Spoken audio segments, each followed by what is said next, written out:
ज्ञान इस संसार में हर जीवों को है। हमारे आचार्यों ने, ज्ञानी मनीषियों ने यहां तक बोल दिया कि पेड़ पौधों को भी ज्ञान है। तो आप विचार करके रखना, ये संसार में ज्ञान सब जीवों को है, और एक इंद्रिय से लेकर पेड़ पौधों को भी ज्ञान है, पशु पक्षियों को भी ज्ञान है, हवा पानी को भी ज्ञान है, पत्थर को भी ज्ञान है। अब विचार करना, जहां जहां जीव है वहां वहां ज्ञान है, जहां जहां चेतनता है वहां वहां ज्ञान है, और जहां जहां ज्ञान है वहां वहां चेतनता है।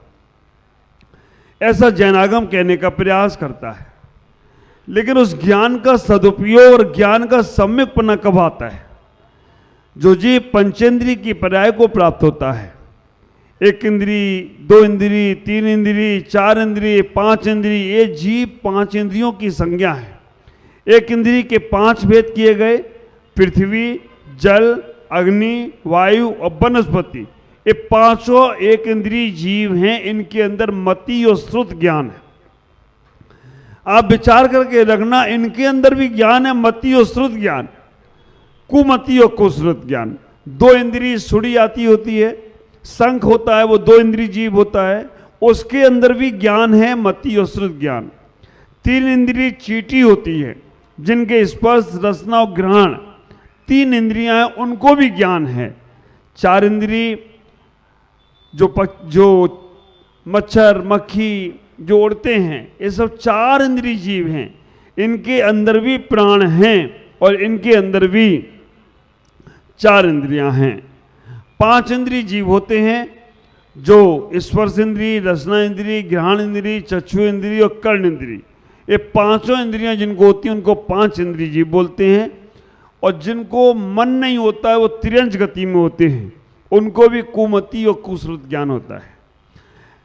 लेकिन जो पंचेंद्रिय मन सहित हैं, संगी पंचेंद्रिय हैं, उनको मिथ्या ज्ञान भी होता है और सम्यक ज्ञान भी होता है। हम ये सब चर्चा इसलिए कर रहे हैं कि आप सोचते हो कि केवल मनुष्य को ही ज्ञान होता है। नहीं, देवी देवताओं के पास भी ज्ञान है, और नारकी जीवों के पास भी ज्ञान है, और तिर्यंचों के पास भी ज्ञान है। आप ख्याल करो, एक दो उदाहरण के माध्यम से आपको मैं बात क्लियर करना चाहूंगा। वनस्पति में एक पेड़ आता है छुई मुई का। आप ख्याल करो, वो छुई मुई के पेड़ को आप अगर छूते हैं तो वो शर्मा जाता है। कोई कोई लोग जो लाजवंती भी बोलते हैं, लाजवंती बोलते हैं, वो पेड़ शर्मा जाता है और सिकुड़ जाता है, और वो पेड़ जब आप हाथ हटा लेंगे तो फैल जाता है। उसको भी एक ज्ञान तो है। ऐसा हमारे कृषि प्रधान देशों में कहा जाता है, कृषि के जो लोग हैं उसमें कहा जाता है, जिन खेतों के अंदर महिलाएं काम करती हैं उन खेतों की फसल बहुत अच्छी होती है, क्योंकि उनकी चारों संज्ञाएं हैं, आहार, भय, मैथुन और परिग्रह। ये चार संज्ञा पेड़ों के पास भी है, पत्थर के पास भी है, जल के पास भी है, ये सब जीवों के पास ज्ञान है। लेकिन वो ज्ञान उनके कल्याण में कारण नहीं हो रहा है, क्योंकि उनके पास मन नहीं है। हे बोले प्राणी, आपके पास मन भी है और ज्ञान भी है। इतना ही विचार करके रखना, एक ज्ञान का सदुपयोग करने की कला केवल और केवल आपके पास है। देवता लोगों के पास ज्ञान है, लेकिन वो संयम नहीं ले सकते। नारकियों के पास ज्ञान है, लेकिन वो मार काट में इतने ज्यादा लिप्त हैं कि वो अपने कल्याण का नहीं सोच सकते। तिर्यंचों के पास ज्ञान है, चींटी को मालूम पड़ जाता है कि कब पानी बरसने वाला है, वो अपने नीचे चली जाती है। आकाश में उड़ने वाले गिद्ध को मालूम पड़ जाता है कि कब तूफान आने वाला है, वो अपने घोंसले में चला जाता है।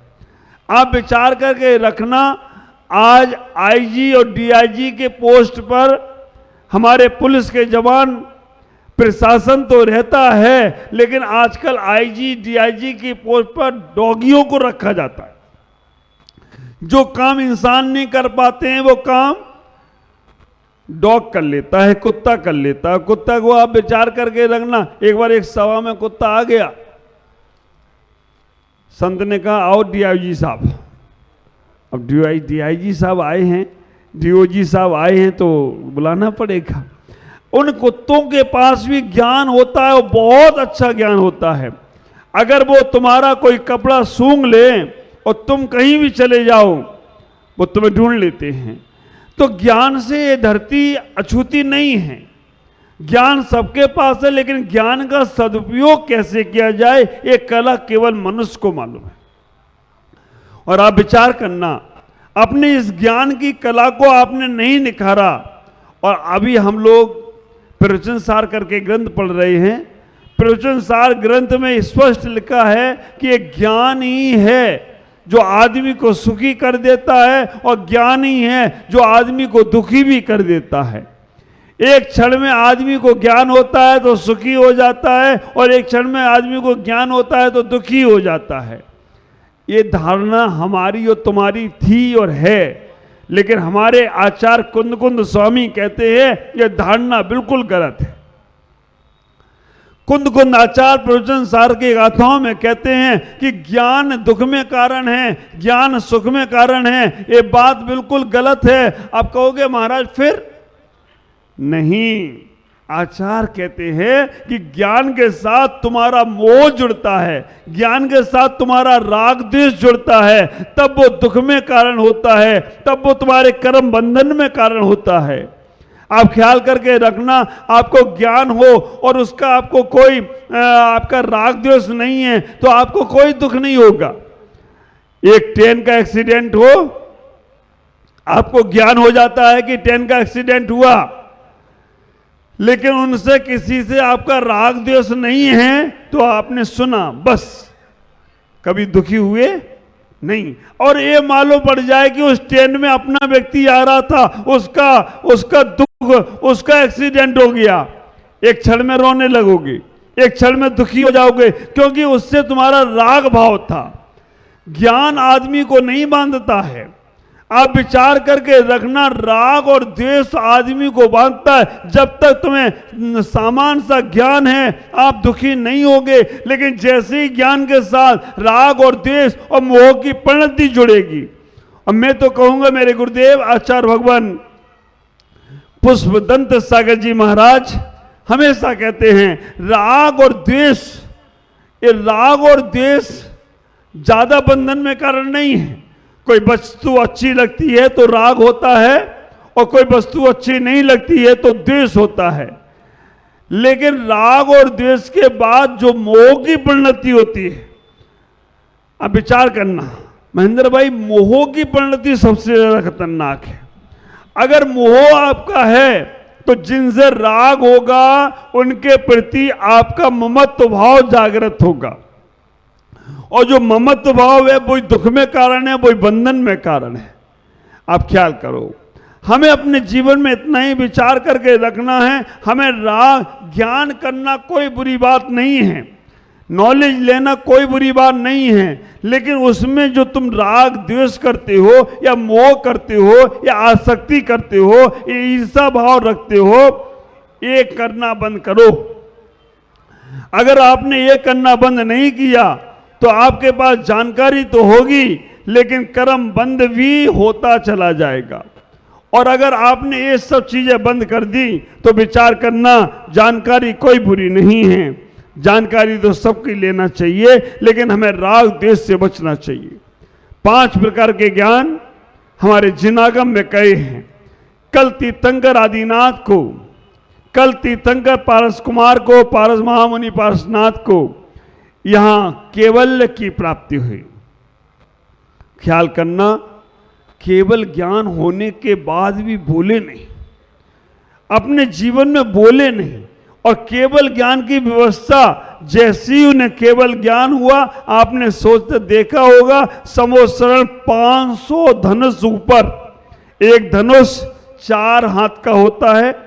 आप विचार करना 500 धनुष, आज वो 2000 धनुष ऊपर चले गए, और वहां जाने के लिए जो सीढ़ियां थी 20,000 सीढ़ियां, और वो 20,000 सीढ़ियों पे चढ़ने में समय कितना लगता है? अंतर मुहूर्त 48 मिनट के अंदर वो 20,000 सीढ़ियां चढ़ जाते हैं। और सबसे बड़े आश्चर्य की बात, बच्चा हो या जवान, बूढ़ा हो, कैसा भी व्यक्ति हो, वहां पर चढ़ने में सबको समय बराबर लगता है। भगवान के समोसरण में त्रियंच भी पहुंचते हैं, उनको भी, त्रियंचों को भी समय बराबर ही लगता है। आप कहोगे महाराज ये बात समझ में नहीं आ रही है, त्रियंच अगर जा रहा है उसकी चाल धीमी होगी, आदमी की चाल ज्यादा होगी। आजकल आपने देखा होगा, विज्ञान ने रिसर्च कर लिया, एयरपोर्ट पर जाते हैं या किसी बड़े माहौल में जाते हैं, वहां सीढ़ियां बनी हैं, आप खड़े हो जाओ और वो सीढ़ी तुम्हें अपने आप ऊपर लेके जाएगी। उसमें बच्चा खड़ा हो, सामान रखा हो, सबको समय बराबर लगना है। ख्याल करके रखना, ये सब ज्ञान वहां से लिया गया है, क्योंकि ऐसा जब समोसण में हो सकता है तो हमारे यहां क्यों नहीं हो सकता है। भगवान की 18 महाभाषा और 700 लघु भाषाओं में दिव्य देशना करती है। 18 महाभाषा का मतलब है जहां पर उनकी जब शरीर से ध्वनि छूटती है, भगवान ओंठों से नहीं बोलते हैं, भगवान मुख से नहीं बोलते हैं, भगवान जिह्वा से नहीं बोलते हैं, क्योंकि मुख से बोला हुआ, जिह्वा से बोला हुआ कभी भी झूठ हो सकता है। भगवान मौन बैठते हैं और उनके सर्वांग से ध्वनि होती है, उसे दिव्य देशना बोलते हैं।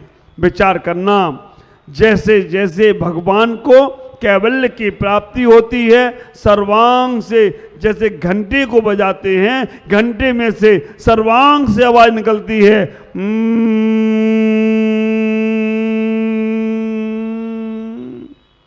अब इसमें क्या समझ में आएगा तुमको? घंटे की आवाज समझ में नहीं आती है, इसलिए वहां गड़धर की आवश्यकता पड़ती है। वो गड़धर के माध्यम से भगवान की दिव्य देशना सुनकर, भगवान की दिव्य देशना को सुनकर वो सबको, उनकी जीवों को अपनी अपनी भाषा में समझाने का प्रयास करते हैं। जानवर भी समझते हैं, तिर्यंच भी समझते हैं, इंद्राणी भी समझते हैं, पशु पक्षी भी समझते हैं। भगवान की भाषा इतनी सरल है कि हर किसी को समझ में आती है। पर आप लोगों को समझ में आ जाए तो आपका भी कल्याण होगा। भगवान को केवल ज्ञान तब वो बोलते नहीं हैं, क्योंकि सामने पात्र होना चाहिए, तभी उनकी दिव्य देशना। अगर आप विचार करके रखना, मिथ्या दृष्टि के सामने, पापी के सामने अच्छी बातें भी रखो तो उसे अच्छा नहीं लगता है। ख्याल करके रखो। और सम्मित के सामने, सम्मित दृष्टि के सामने, अच्छे लोगों के सामने कोई बात रखो भी नहीं, केवल इशारा मिल जाए तो भी वो अपना कल्याण कर लेता है। वर्षों से आप लोग उपदेश सुन रहे हो, साधु संतों के प्रवचन सुन रहे हो, सब कोई बात जिनवानी पढ़ते हो, लेकिन कितना परिवर्तन आया आप में? आप विचार करके रखना, सुनना महत्वपूर्ण नहीं है।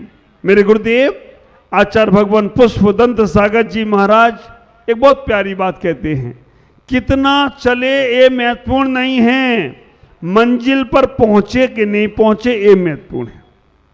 आज आपसे इतना ही कहूंगा कि आप अपने जीवन में सम्यक ज्ञान को जगाना चाहते हो तो आप अपने जीवन में कल्याण के भाव को रखने का प्रयास करो।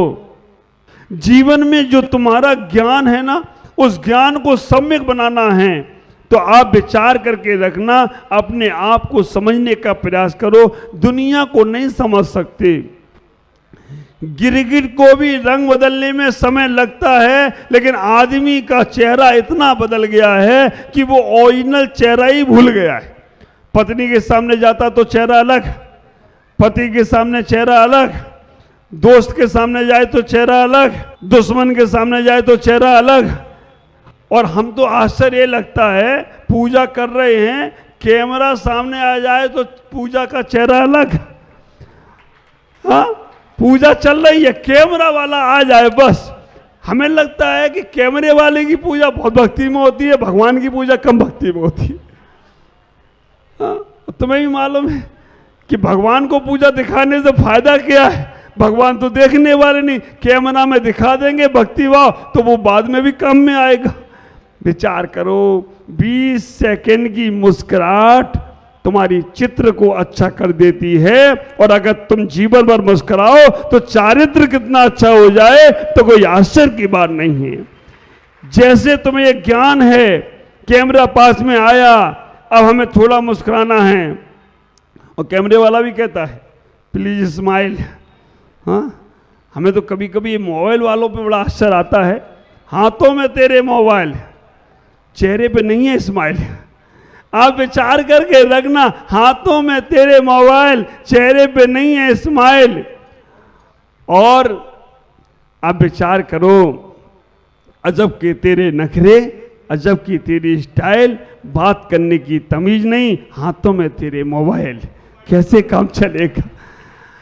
अजब के तेरे नखरे, अजब की तेरी स्टाइल, और बात करने की तमीज नहीं, हाथ में तेरे।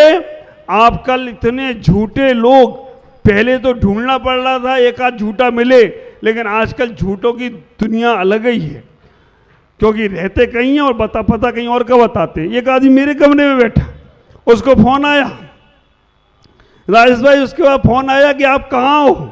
उसने कहा आउट ऑफ सिटी। उसने कहा मैं महाराज के पास आया हूँ, महाराज के पास आया हूँ, और मैं चाह रहा था कि तुम्हें महाराज के पास लेके चलूं। वो भी झूठ बोल रहा है, मेरे पास नहीं है, बाहर ही है वो। उसने कहा अच्छा ठीक है, तो महाराज के पास पहुंचो, मैं भी महाराज के पास पहुंच रहा हूं। मालूम पड़ा दोनों ही पकड़ गए। तो आप विचार करके रखना, कहां कहां झूठ में चले जाते हैं। आज इतना ही कहूंगा, हमारा ज्ञान सम्यक बने, थोड़ा ज्ञान करो लेकिन ज्ञान सम्यक हो, जो हमारे कल्याण में ज्ञान कारण आए वो ही सम्यक ज्ञान है, और जो हमें संसार में भटकाए वो ज्ञान सम्यक नहीं हो सकता है। जिससे तुम्हें आत्म शांति मिलती हो वो ही तुम्हारी सम्यक की भावना है, और जिससे तुम्हारे मन में विकल्पता आते हो तब तक तुम बाहर की यात्रा में हो, अंदर की यात्रा ही शाश्वत यात्रा है। ओम नमः जय गुरु।